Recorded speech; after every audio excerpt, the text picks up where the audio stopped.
everyone! I'm going to give you a basic astrology lesson, and the best way to learn it is to do it. So we're going to look at celebrity birth charts to keep it fun, and today we're going to start with Johnny Depp because he's such an interesting guy.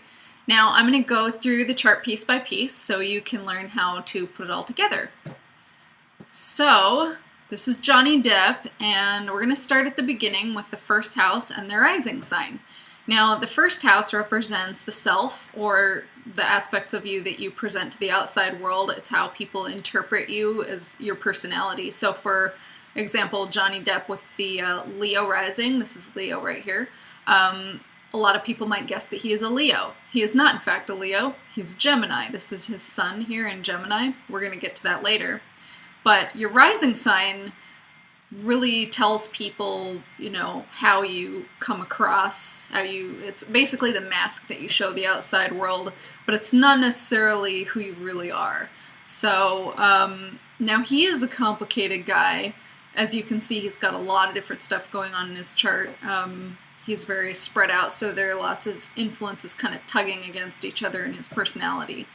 But in the first house, this is awesome, he has Uranus and Mars, which basically, so Uranus gives him that quirky, unpredictable energy that, well, with Mars also, it gives him an excess of energy. So, you know, how odd he behaves in certain films and that kind of unusual character development that he always pulls out is definitely because of the Uranus. Wherever Uranus is in your chart is going to indicate where you have the most unusual aspects of your life. So if it was, say, in the 7th house of partnerships, it would mean you have really unusual, unpredictable partnerships and odd events taking place in that part of your life. Just as an example, for him, it's in how he presents himself. So he's got this unpredictable feel to him. And then with Mars is your energy. It's everything from the energy that gets you out of bed in the morning to the energy that gets you into a fight with someone. It's all of that motivation, all of your fire. So with his conjunct Uranus, meaning they're on top of each other, basically, they're only 2 degrees apart, 1, 3. His quirkiness gets all the energy of Mars behind it. So he's very animated. That's what makes him such an animated guy in the way that he presents himself. Again, first house. And then, so the other interesting thing is that they're both in Virgo. This is the symbol of Virgo, which is an earth sign, and it is ruled by Mercury. It means it has a relationship with Mercury, which has to do with thought and communication. It's an earth sign, but it is cerebral. It's like an intellectual earth sign. But Virgo is always seeking self-perfection and refinement and improvement. Nothing's ever quite good enough for Virgo. It just is always chipping away at making things better. And with his Virgo falling into his first house here, then that means that he applies that to himself, his self-expression. So it's very unusual to have Uranus in Virgo because Uranus is chaos and Virgo is order. So it's like he has an order to his chaos. He has a method to his madness, even if it seems just totally off the wall. He does it in a particular way, which is really interesting, I think. And with Mars in Virgo also, that means that his aggressive energy is very particular also. So let's say, you know, if he's in a combative situation with someone, he's going to hit them in the imperfection because he knows how to find imperfections. He's always looking for his own, and he can see that in other people too. So he'll find that weak point where, you know, you're not strong and then go after that. That's what Mars in Virgo would do. And if Mars in Virgo is applied to other people, not just the self, but other people, then it can be pretty frustrating because it's like, the person's always trying to fix you. Fortunately, most of this is directed at himself because it's in his first house, but, you know, it could still spill over to other people. So he might have a tendency to want to change people or encourage other people to improve themselves. He'd be really great for bouncing ideas off of in that regard. So now let's jump to the second house. This house represents your material wealth and possessions, everything from, your income to your furniture, stocks and bonds, that home you own, the car you own, all of your things. And it's your personal possessions, not shared with other people.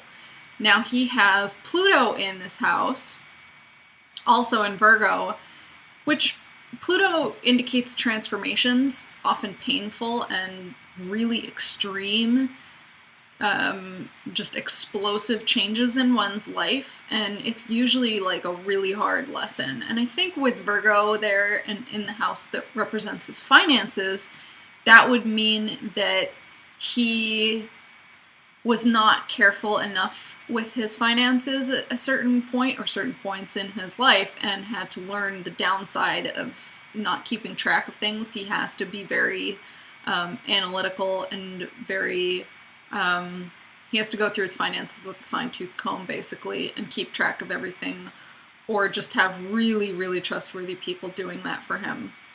Because he could suffer losses that way.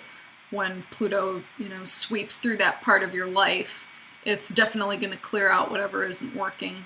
So that's what I would say. I would say he's probably had to learn the hard way how to manage his finances with extra care, which would make sense as a celebrity who makes a lot of money.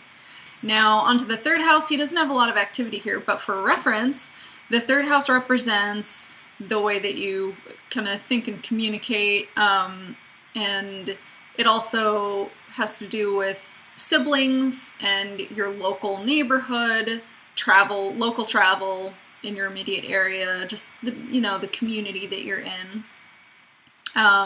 With Libra there, it shows a pretty social and balanced approach to communication, but we'll talk about his communication skills more when we get to his Mercury, which is up here. We'll get to that later. So I'm going to jump straight into the fourth house, which is, in his case, ruled by Scorpio. Now, the fourth house is your domestic sphere. And it includes whoever else is in it, such as whatever family is in it. It tends to emphasize the mother, whereas the opposite house of career tends to emphasize the father energy. But so the mother energy and the domestic energy can also refer to partners. He has Neptune in Scorpio in his fourth house. So what Neptune represents in a chart is a source of creativity and inspiration that comes from a mysterious place. It's like you're not even sure what inspires it. It's definitely an outside influence that comes to you, and it also opens the door for illusions and fantasies and a lack of clarity. So with Neptune in the fourth, he may tend to see things how he wants to see things in the domestic sphere, which would have applied to his early life with his family for sure, but whoever else he lives with, if anybody. And with Scorpio there, Scorpio is, on the high side, very deep, intimate, spiritual, and can be the most trustworthy sign. And then on the low side is the complete opposite. When it's the negative aspects of Scorpio, it would be a possessive, jealous, and betraying force. No one can hurt you like a Scorpio because no one gets as deep into who you are as a Scorpio can. It's a very penetrative influence, and so it's the most intimate, but you got to make sure that that's a positive energy. So with Neptune and Scorpio going on, there could have been some manipulation in his domestic situation from the outside, or I could also see it as the illusion that someone's out to get him, or the illusion that someone's up to something, that someone might want to betray him or manipulate him at home. And, Neptune sees what it wants to see. So with that Scorpio influence, he could see betrayers all around him, at home, and feel extra protective of himself for that reason, domestically. and he might be inclined to keep people out of his domestic sphere for that reason.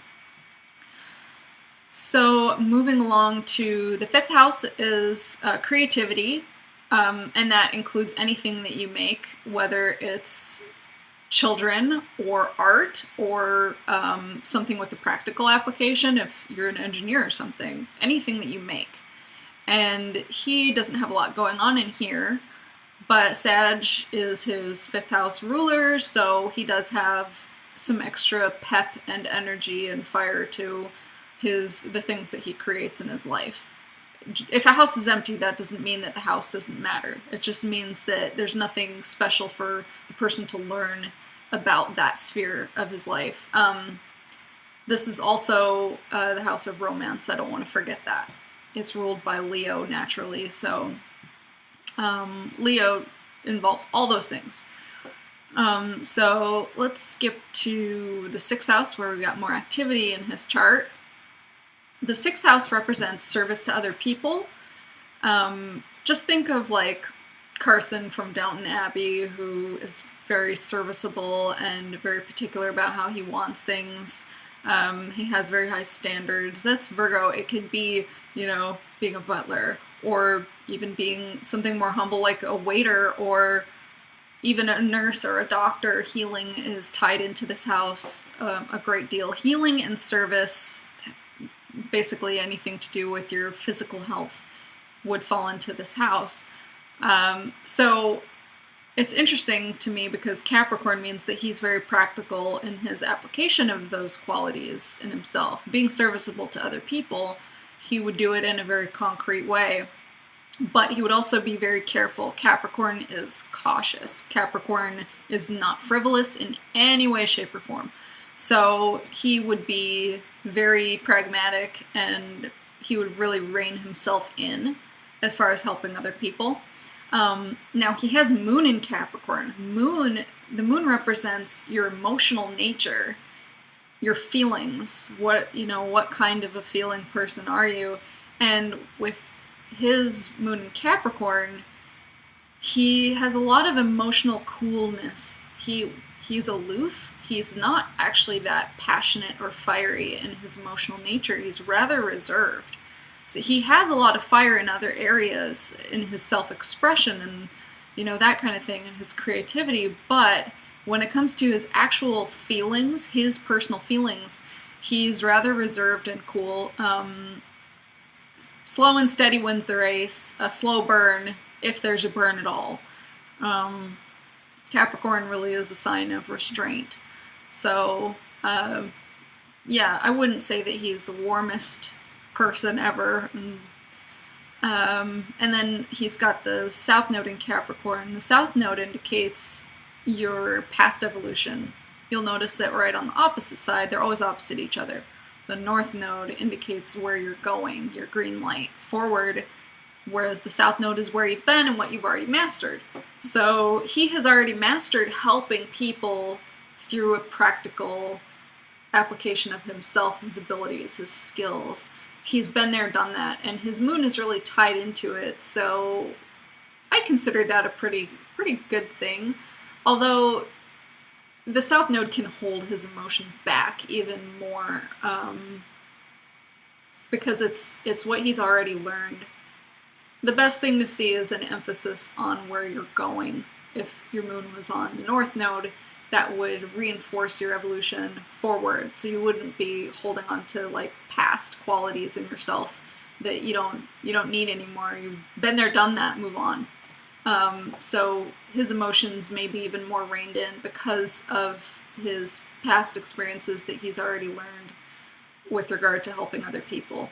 So, on to the 7th house. 7th house is partnerships. Now, this is one of the fun things about astrology, is that the top half of the chart mirrors the bottom half, but adds more people to it. So, the 1st house is you. Opposite that, the 7th house is your partnerships, you plus 1.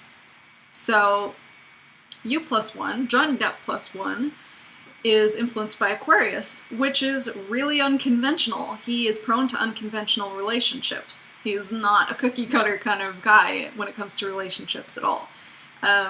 he definitely gravitates towards unusual people or a lot of different partners.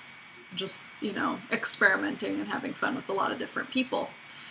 And with Saturn in that house, that means that he needs to be extra careful with those qualities of Aquarius that draws him to those quirky, unusual traits in other people.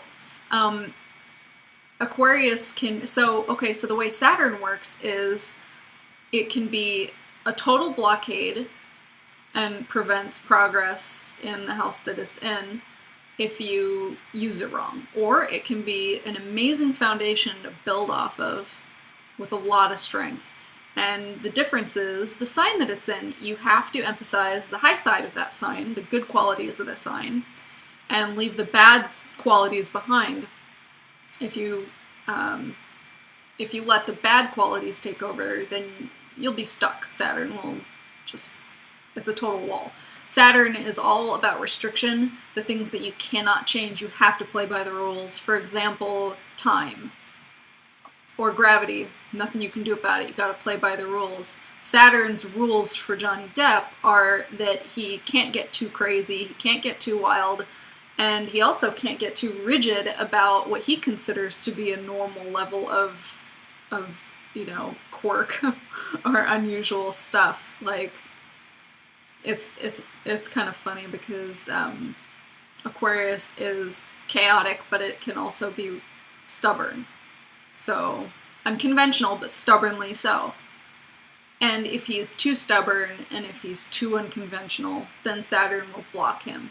If, however, he learns to accept his partners for who they are, for what kind of person they really are, and embrace all the qualities about them, regardless of what he thinks they should be like, then he can move forward full force and he can build a really strong, healthy relationship with somebody. I don't know what his relationship status is, by the way, so maybe I should look at that later. So that's the 7th house of partnerships. Now on to the 8th house, which is joint finances. Now again, remember that the top mirrors the bottom. So the 2nd house was your personal finances. The 8th house is joint finances, the things that you own with your family or, your husband or wife or whatever. Cooperative finances. But interestingly, the 8th house brings in some other things. Birth, death, sexuality, transformation. Its natural ruler is Scorpio. So all those Scorpio qualities are what generally comes through in the 8th house. Now his is in Pisces. Pisces is ruling his 8th house. Now, I mentioned the birth, death, sexuality, and all that stuff. I feel that the 8th house has a lot to do with trust, and that does come into play with sexuality, with your finances that you share with somebody, because, in a marriage, you have a lot of potential to hurt each other if, you're not good to each other and you're not fair with each other. And the same is true with sexuality. Intimacy and trust is crucial. So with Pisces in his 8th house, it could indicate the potential for illusion, also the potential for very deep spiritual connection on the high side, but delusion on the negative side. So he might find that his sense of intimacy with someone else isn't necessarily mirrored in them. They don't necessarily feel the same way that he does. He could interpret things in a different way from them, but he could also be very soulful as a partner, with finances. He could be very generous that way, and with his sexual nature, he could be very generous that way, and very feeling in that regard. So this is the part of fortune, which I like to consider a little bonus. It is what it sounds like. It's just a little dose of good fortune in your chart.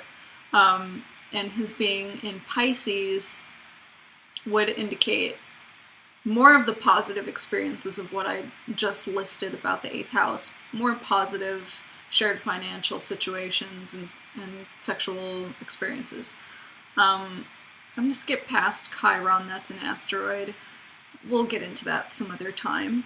And we're going to go into the 9th house, which rules higher education, global travel, intercultural experiences. And his is in Aries, so Aries has it has the most energy, most raw energy out of any of the signs, but not a lot of patience. It's like, I want what I want and I want it now. So to have that in the 9th house, I can't imagine that he would have a lot of patience for higher education, unless he was really motivated. Aries has a lot of motivation, but the problem is that staying power. It's like a lot of energy in the beginning, but it can fizzle out pretty quick. But he does have Jupiter here, and Jupiter is kind of the opposite of Saturn. Remember, Saturn is all those restrictive qualities.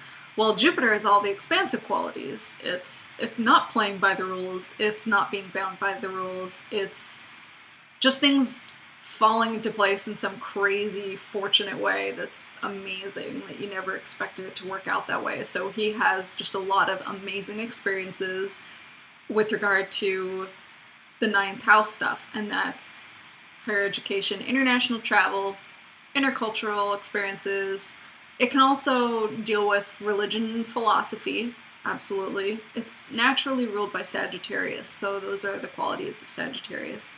In his case, ruled by Aries. So with Jupiter and Aries being such an impetuous sign that wants what it wants, it kind of indicates that he gets whatever he wants on the international scene. I think he owns an island now, so that would make perfect sense. But yeah, good stuff for him when it comes to international experiences and other cultures. Now, on to the midheaven. The midheaven, his is in Taurus, kind of indicates your highest aspiration or what qualities you really prize. Also what's important for you to learn to embrace in this life, and it also spills over into the 10th house of career. Basically, that's what the 10th house is. It can also be tied into the father, experiences with the father, which looks pretty good for him. With Taurus on the 10th house, Taurus is an earth sign, and it has a natural relationship with Venus. It's ruled by Venus. So it's a very aesthetic earth sign. And that basically means that he has a level of attractiveness that comes through in his career. Convenient as an actor, isn't it? So now he has Mercury. It might be hard to see because it's like a yellow color, sorry. And Venus, both in Taurus, in the career house, the 10th house. So starting with Mercury. Mercury is the way that you think and communicate. It has a relationship with the 3rd house. So I mentioned that earlier.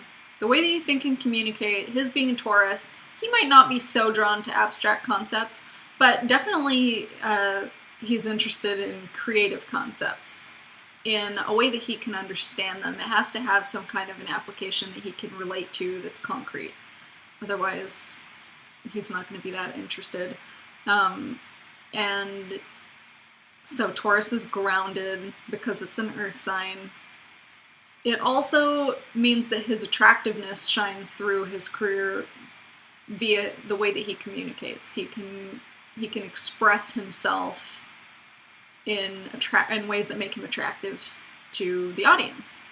And this is vastly enhanced by Venus in Taurus, which is an excellent placement. Venus is right at home in Taurus, because Taurus rules Venus, Venus rules Taurus, and Taurus is a naturally Venusian sign.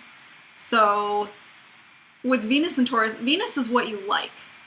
So he has pretty good taste. Taurus has a very earthy, kind of sensual quality to it, and really is drawn to all the tactile little pleasures. It can be, really good food, rich flavors, soothing colors, all those like fabrics that feel good, all of the above. So if he ever had like a hand in decorating his home or whatever, he would definitely have just a lot of really rich, I don't know, feelings there, visual or tactile or whatever.